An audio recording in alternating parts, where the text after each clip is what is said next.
नमस्कार दोस्तों, educational trade में मैं नीतीश कुमार आप लोगों का स्वागत करता हूं। दोस्तों, आज मैं जो टॉपिक स्टार्ट करने जा रहा हूं वो है जेनेटिक्स यानी कि आनुवंशिकी। और आज मैं आप लोगों से अपने इस चैनल, अपने इस वीडियो को ना तो लाइक करने के लिए कहूंगा, ना तो कमेंट करने के लिए कहूंगा, ना तो सब्सक्राइब करने के लिए कहूंगा और ना ही शेयर करने के लिए कहूंगा। अगर आपको हमारी ये वीडियो पसंद आएगी तो ही आप इसे लाइक कीजिएगा, इसे सब्सक्राइब कीजिएगा या फिर इसे शेयर कीजिएगा। आइए अपने टॉपिक पर चलते हैं। तो सबसे पहले हम लोग बात करते हैं आनुवंशिकी यानी कि जेनेटिक्स की। तो सबसे पहली बात यही आ जाती है कि व्हाट इज जेनेटिक्स, आनुवंशिकी है क्या। तो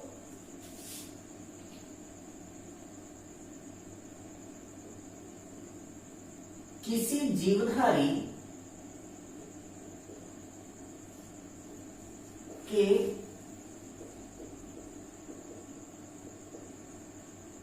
आनुवंशिक लक्षणों का एक पीढ़ी से दूसरी पीढ़ी में स्थानांतरण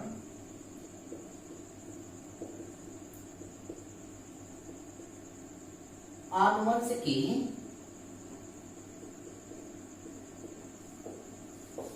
कहलाता है।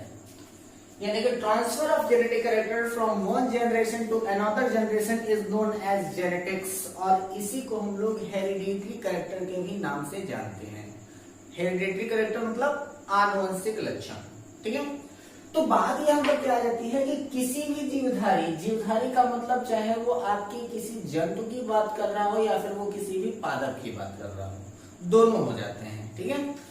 तो किसी भी जीवधारी के आनुवंशिक लक्षणों का एक पीढ़ी से दूसरी पीढ़ी में स्थानांतरण जो होता है वही आपका क्या कहलाता है, आनुवंशिकी कहलाता है, यानी कि वही आपका जेनेटिक्स कहलाता है, ठीक है। अब यहाँ पर जो आपका जेनेटिक्स है वह किन किन रूपों में अपने आप को प्रदर्शित करता है। तो जेनेटिक्स का मतलब होता है सीधा सीधा संबंध कि जेनेटिक्स का मतलब ही है जीन, ठीक है। यानी कि किसी भी जीव के शरीर की सबसे छोटी संरचनात्मक इकाई कोशिका होती है और उस कोशिका के निर्माण में भी जो सबसे छोटा भाग जो रोल प्ले करता है वो होता है आपका क्या, जीन, ठीक है।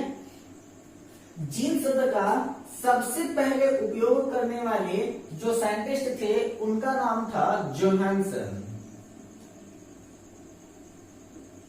ठीक है। जोहानसन ने सबसे पहले जीन शब्द का उपयोग किया। क्वेश्चन पूछा जाता है कि जीन शब्द का उपयोग सबसे पहले किसने किया, तो जोहानसन ने सबसे पहले जीन शब्द का उपयोग किया।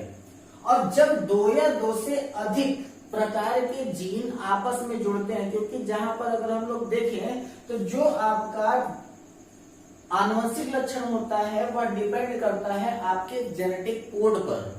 और वह जेनेटिक कोड कौन कौन से होते हैं, तो वो हो जाता है आपका एडेनिन, गुआनिन, थायामिन, साइटोसिन, ये होता है डीएनए के लिए। और adenine, guanine, uracil and cytosine ये होता है आपके आरएनए के लिए। यहाँ पर भी आपका जो डीएनए होता है वो दो प्रकार का होता है। एक को हम लोग कहते हैं सिंगल स्टैंडर्ड डीएनए और दूसरे को हम लोग कहते हैं डबल स्टैंडर्ड डीएनए। जो डबल स्टैंडर्ड डीएनए था जिसको हम लोग लैडर मॉडल भी कहते हैं, उसी लैडर मॉडल की खोज करने का श्रेय जाता है जेम्स वाटसन और क्रिक को, ठीक है। सिंगल स्टैंडर्ड डीएनए नहीं बल्कि डबल स्टैंडर्ड डीएनए या फिर जिसको लैडर मॉडल कहते हैं, उस लैडर मॉडल की खोज करने वाले कौन थे, जेम्स वाटसन और क्रिक थे। और जब आरएनए की बात होती है तो आरएनए की खोज करने वाले हैं जेम्स वाटसन एंड आर्थर अर्ग, वो भी डबल स्टैंडर्ड में। और इनके डबल स्टैंडर्ड की जो संरचना होती है वह आपका टीआरएनए, एमआरएनए और आरआरएनए के रूप में होती है, ठीक है। तो तो यहाँ पर क्या है आपका डीएनए का मतलब डीऑक्सीराइबोन्यूक्लिक एसिड, यानी कि इनका जो फॉर्मेशन होता है वह न्यूक्लिक एसिड से होता है, और न्यूक्लिक एसिड का जो कॉम्बिनेशन है वह डायरेक्टली और इनडायरेक्टली दोनों तरीके से एमिनो एसिड्स के साथ और प्रोटीन्स के साथ में होता है। ठीक है, तो यहाँ पर जो आपका डीएनए है वो डीऑक्सीराइबोन्यूक्लिक एसिड है, और आरएनए जो है वो आपका राइबोन्यूक्लिक एसिड के रूप में माना जाता है, जिसको हम लोग transfer RNA, messenger RNA and ribosomal RNA के भी नाम से जानते हैं। ठीक है, तो सबसे पहले होता क्या है कि जो आपका जीन है, जीन शब्द का सबसे पहले उपयोग जोहानसन ने किया, और इसके बाद जो आपके गुणसूत्र बनते हैं, गुणसूत्र का सीधा संबंध आपके डीएनए से लोग लगा देते हैं। ठीक है, तो अगर कहा जाए कि ये इस आदमी के अंदर किसका डीएनए है, यानी कि वह बात उसके डीएनए की नहीं बल्कि उसके क्रोमोसोम्स यानी कि उसके गुणसूत्र का कर रहा होता है।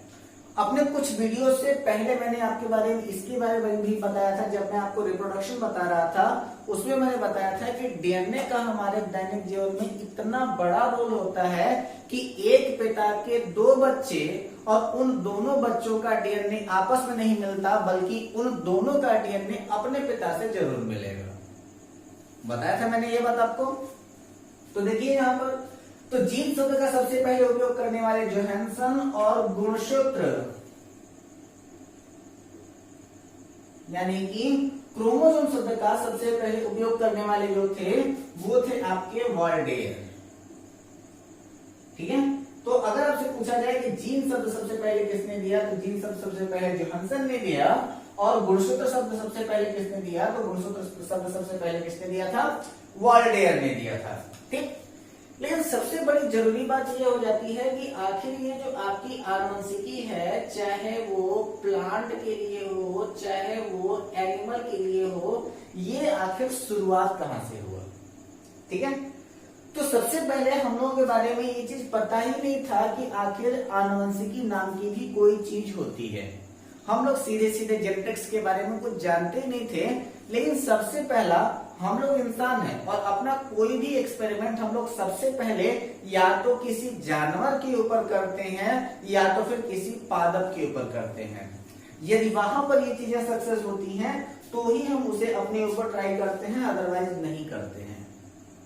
जैसे अगर कोई भी मेडिसिन अगर हम लोगों को ह्यूमन के लिए अगर तैयार करनी हो तो उसकी सबसे पहले टेस्टिंग या तो बंदर पर की जाती है या तो फिर चूहे पर की जाती है। ऐसा क्यों? क्योंकि यही दोनों ऐसे हैं जो मनुष्य के सबसे ज्यादा निकट माने जाते हैं, यानी कि मनुष्य के सबसे ज्यादा निकटवर्ती माने जाते हैं। तो सबसे पहले आपका बात किया जाता है कि जो आपका आनुवंशिकी है, इस आनुवंशिकी के फादर कौन है?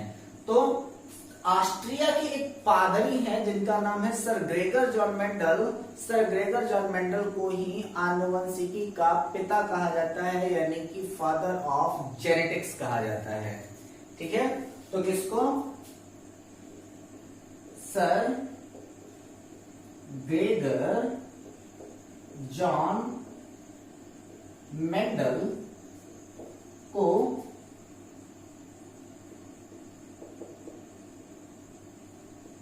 आनुवंशिकी का पिता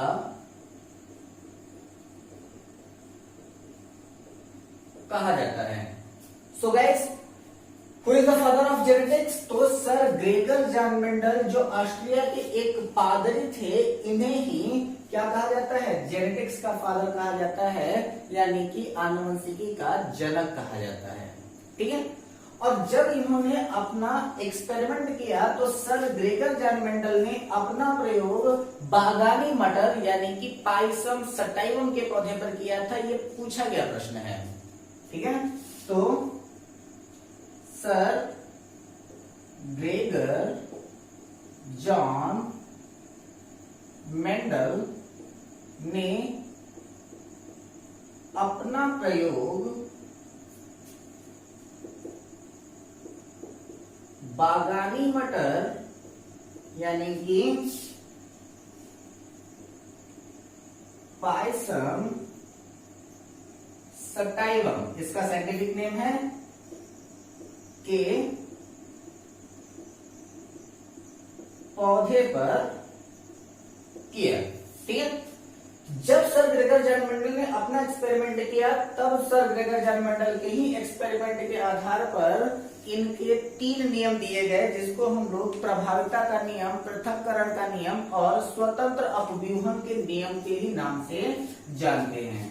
ठीक है, तो सर ग्रेगर जैन मेंडल का आनुवंशिकी संबंधित 3 नियम कौन कौन सा था? तो वो था आपका पहला प्रभाविता का नियम, यानी कि लॉ ऑफ डोमिनेंस, प्रभाविता का नियम यानी कि लॉ ऑफ डोमिनेंस। दूसरा है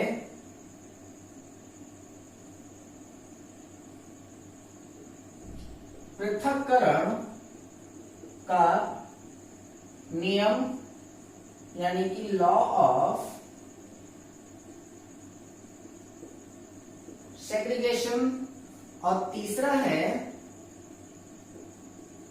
स्वतंत्र अपव्यूहन का नियम यानी कि लॉ ऑफ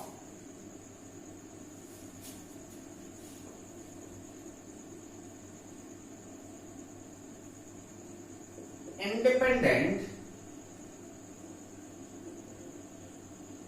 असॉर्टमेंट।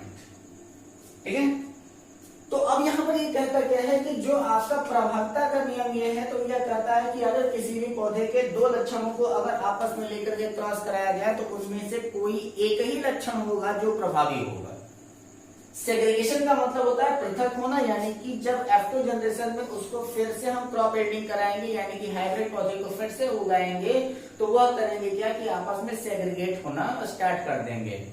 लेकिन अगर 2 से अधिक यानी कि एक ही प्रकार के 2 से अधिक लक्षण अगर एक साथ में है, अगर उनका इंडिपेंडेंट क्रॉस कराया जाए, तो उनके इंडिपेंडेंट क्रॉस कराने पर वह अपने इंडिपेंडेंट का रेशियो इंडिकेट करते हैं। किस प्रकार से करते हैं उसको हम लोग जब बात करेंगे तब उसके बारे में हम लोग डिटेल में जान लेंगे।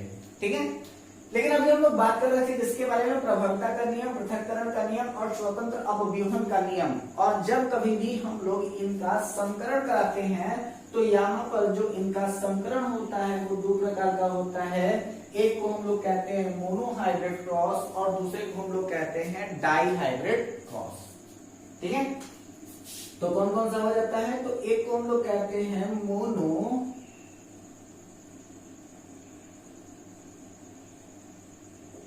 हाइब्रिड क्रॉस पहला, और दूसरा हो जाता है डाई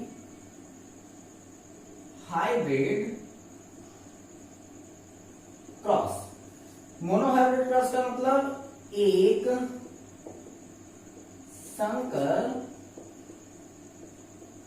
संकरण, और डाईहाइब्रिड क्रॉस का मतलब द्वि संकर संकरण। ठीक है, तो यहां पर जो आपका एक संकर संकरण है, इसका मतलब है मोनो कैरेक्टर। ठीक है, यानी कि यहां पर जो क्रॉसिंग होगी वह क्या होगी? सिर्फ और सिर्फ एक लक्षण को ही लेकर के होगी, यानी कि मोनो कैरेक्टर को लेकर के होगी। और यहां पर जो आपका द्विसंकरण संकरण होता है, उसका मतलब होता है डाई कैरेक्टर। ठीक है, तो डाई कैरेक्टर का मतलब होता है यहाँ पर 2 लक्षण जो होंगे वो आपस में उनको लेकर के उनका संकरण कराया जाएगा, यानी कि उनकी क्रॉस कराई जाएगी। अब यहाँ पर डिपेंड करता है क्या है कि जब इन दोनों में से किसी भी एक क्रॉस की अगर हम क्रॉसिंग करा रहे हो, यानी कि अगर हम लोग मोनोहाइब्रिड क्रॉस की क्रॉसिंग करा रहे हो, चाहे हम लोग डाईहाइब्रिड क्रॉस की क्रॉसिंग करा रहे हो, तो उनमें से एक लक्षण ऐसा होगा जो हमारे लिए डोमिनेंस होगा।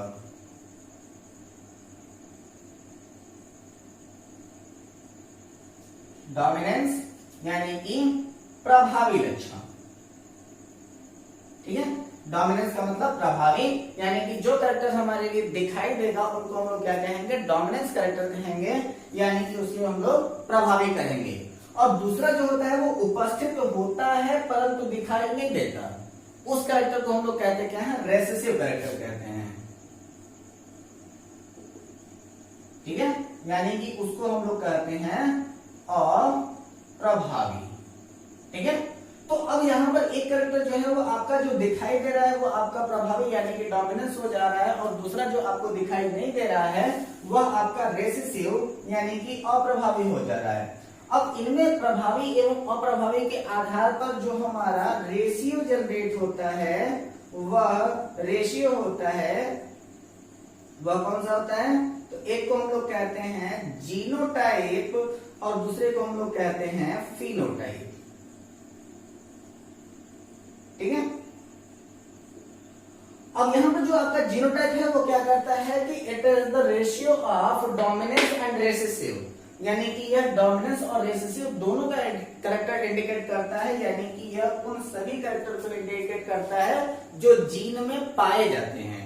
लेकिन ये जो आपका फिनोटाइप होता है it is indicate only that types of character which are dominant, यानी कि जो हमें प्रभावी रूप से दिखाई दे रहे हैं उनको इंडिकेट करने के लिए जिसका उपयोग करते हैं उसे हम लोग कहते हैं फिनोटाइप, और सबको इंडिकेट करने के लिए चाहे वो किसी भी प्रकार का शुद्ध या फिर हाइब्रिड कैरेक्टर हो उनको इंडिकेट करने के लिए जिसका उपयोग करते हैं उसको हम लोग कहते हैं जीनोटाइप।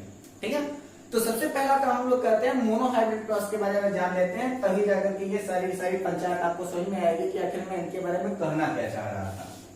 तो सबसे पहले हम लोग बात करते हैं किसकी? मोनोहाइब्रिड क्रॉस की।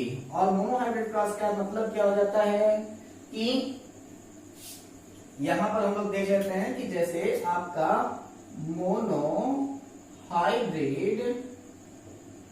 क्रॉस यानी कि एक संकरण।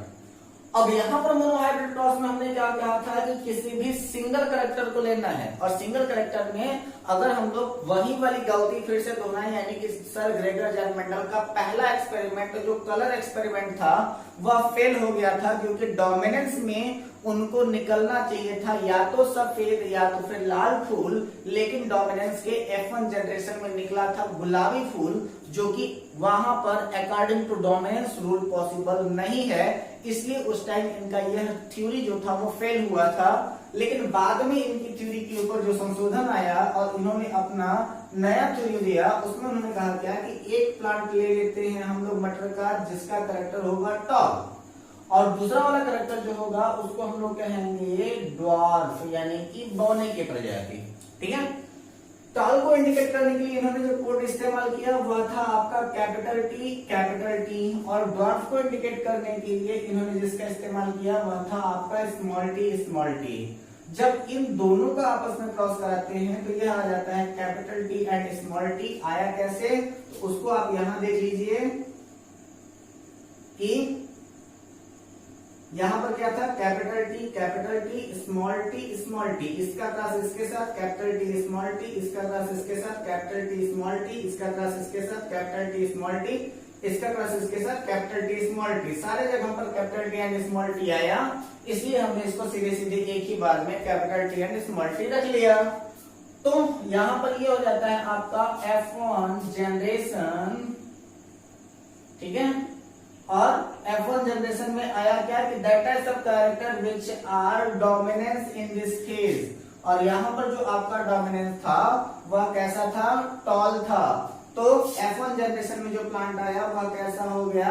टॉल आया, यानी कि capital T tall small T dwarf दोनों कैरेक्टर अवेलेबल हैं। तो यहाँ पर टॉल एंड ड्वार्फ दोनों अवेलेबल है, लेकिन प्रभावी जो है वो टॉल होगा, इसलिए पौधा हमको कैसा दिखाई देगा?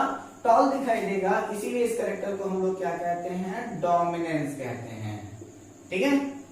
अब इस डोमिनेंस के बाद में होता क्या है, यानी कि प्रभावी लक्षण के बाद में जब हम इसका F2 जनरेशन के लिए क्रॉसिंग कराते हैं तो F2 जनरेशन में आता है capital T small T, capital T small T.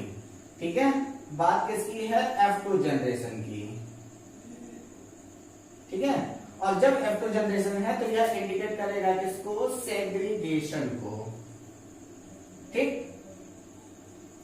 और जब सेग्रीगेशन को इंडिकेट कर रहा होता है तो यहां पर ये क्या है? आपका प्योर टॉल है।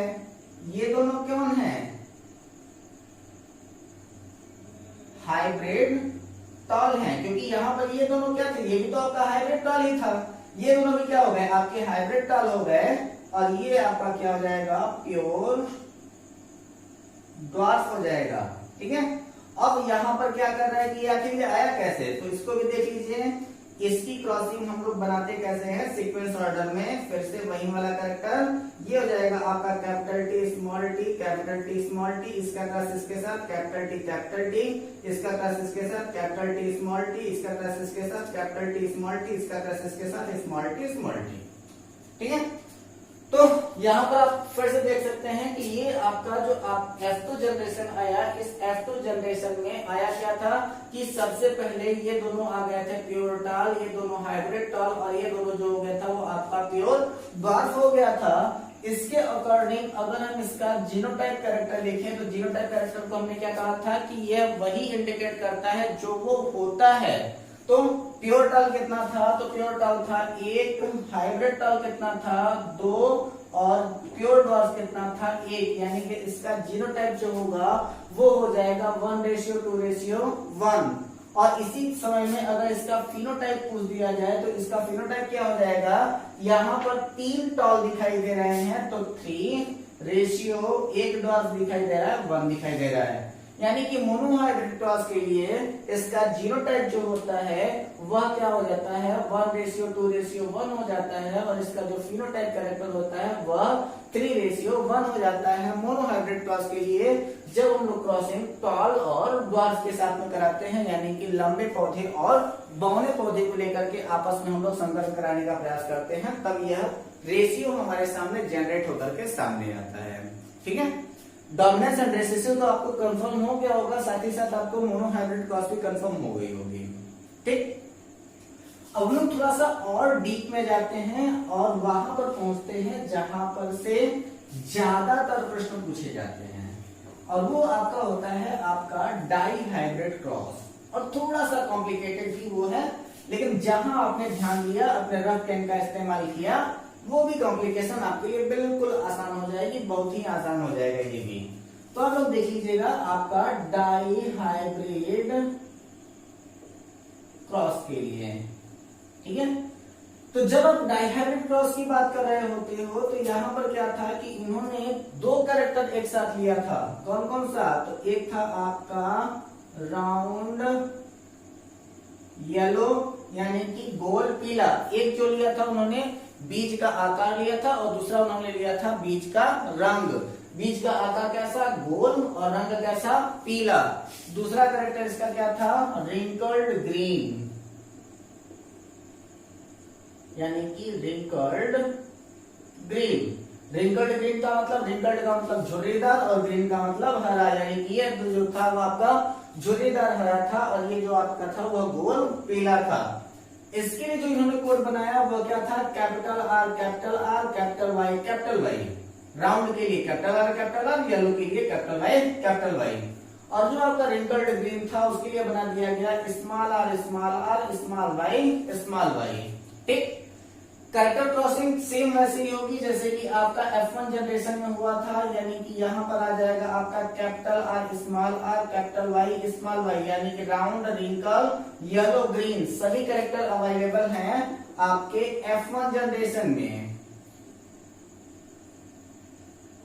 ठीक है, लेकिन जब डोमिनेंस की बात आएगी तो डोमिनेंस कैरेक्टर इसका क्या इंडिकेट करेगा, तो वह हो जाएगा आपका राउंड येलो। ठीक है, इफेक्टिव कौन, राउंड और येलो, यही आपका डोमिनेंस इंडिकेट कर रहा है। तो इसके F1 जनरेशन में क्या आ जाएगा, आपका राउंड येलो आ जाएगा। जब यहाँ पर राउंड येलो आ जाएगा तो इसका अब हम लोग सेग्रीगेट की क्रॉसिंग कराते हैं, और इनके सेग्रीगेशन की क्रॉसिंग कराते समय ये आ जाएंगे आपके capital R capital Y, capital R small y, small r capital Y, और स्मॉल वाई।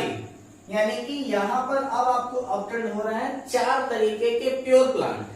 ध्यान दीजिएगा, यहाँ जो ऑब्टेन हो रहे हैं वो क्या हो रहा है, 4 तरीके के प्योर प्लांट। कौन कौन से, आपका एक हो रहा है राउंड येलो, दूसरा हो जा रहा है आपका राउंड ग्रीन, दूसरा हो जा रहा है, तीसरा हो जा रहा है आपका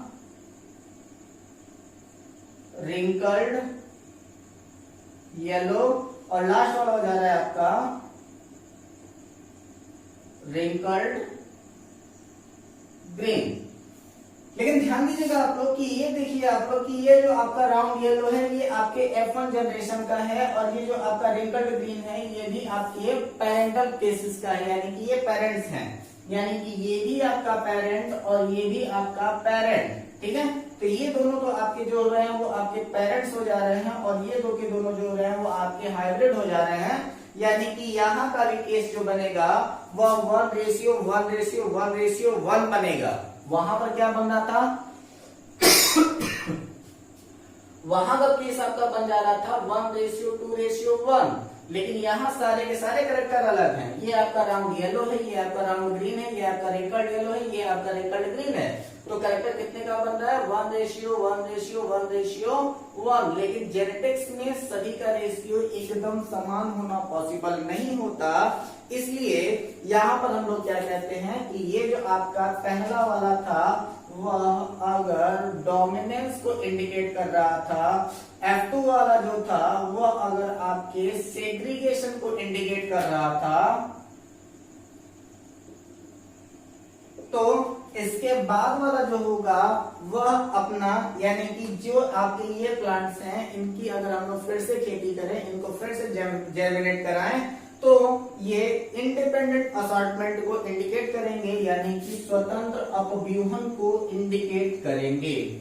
ठीक है, तो स्वतंत्र अपव्यूहन को इंडिकेट करने के लिए यह किस प्रकार की क्रॉसिंग इंडिकेट करेंगे वो भी देख लीजिए आप लोग। बड़ा आसान सा है, लगता कॉम्प्लिकेटेड है लेकिन बहुत ही आसान है। जैसे जैसे मैं बनाता जा रहा हूँ वैसे वैसे आप लोग ध्यान देते जाएंगे तो ये आपके लिए भी आसान होता चला जाएगा। ठीक है, तो बिल्कुल आसानी से आप लोग एकदम टेंशन त्याग दीजिए, क्योंकि आपकी टेंशन लेने के लिए मैं यहाँ पर हूँ।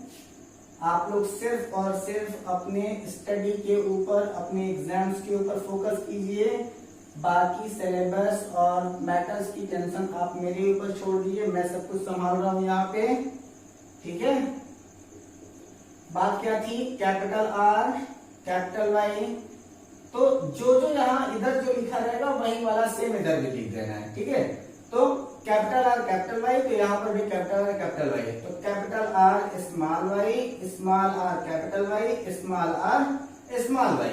फिर इधर जो आएगा वो क्या हो जाएगा? Capital R small y, small r capital Y, small r small y।